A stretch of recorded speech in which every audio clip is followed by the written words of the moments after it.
The United States cannot win a war in which 85% of the victims of U.S. airstrikes are innocent civilians.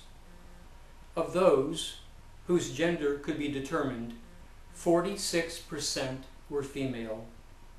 39% of the victims were children. These figures were reported in the April 16, 2009 edition of the New England Journal of Medicine in an article titled "The Weapons That Kill Civilians, Death of Children and Non-Combatants in Iraq, 2003 through 2008.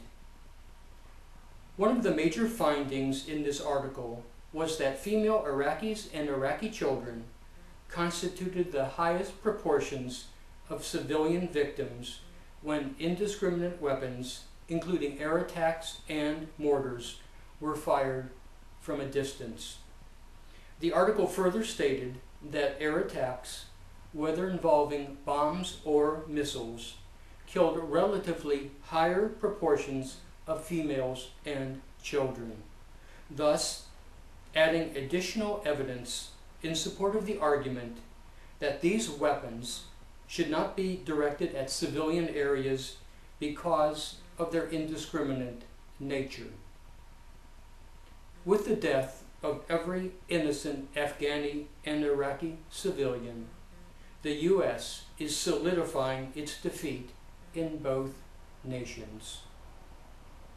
In a 2006 article written by Sister Joan Chittister of the Benedictine Sisters of Erie, an article that appeared in the National Catholic Reporter, a group of women delegates from Iraq and meeting in New York were asked this question: what is the first thing that must be done to rebuild the country?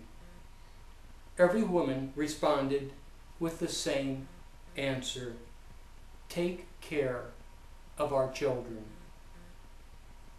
The Iraqi women were very clear. The most injured of all in this war are the children of Iraq. One woman stated, "The war has made deep wounds that have become part of our souls. The living conditions, the lack of security is affecting everything the children do." Another Iraqi woman responded, "Our childhood is killed in Iraq. It is killed."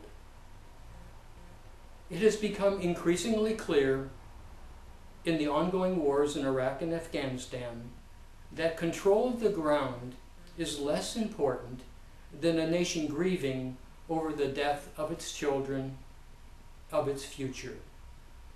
In July of this year, U.S. General Stanley McChrystal, commander of U.S. forces in Afghanistan, issued new battlefield rules that seek to protect Afghanistan civilians and greatly reduce the number of civilian casualties. General McChrystal has stated that he wants the first priority of the U.S. military to be the protection of Afghanistan civilians. General McChrystal stated that the Taliban cannot defeat U.S. and NATO troops, but, and I quote the general, "we can defeat ourselves." General McChrystal went on to state, "We must avoid the trap of winning tactical victories but suffering strategic defeats by causing civilian casualties or excessive damage."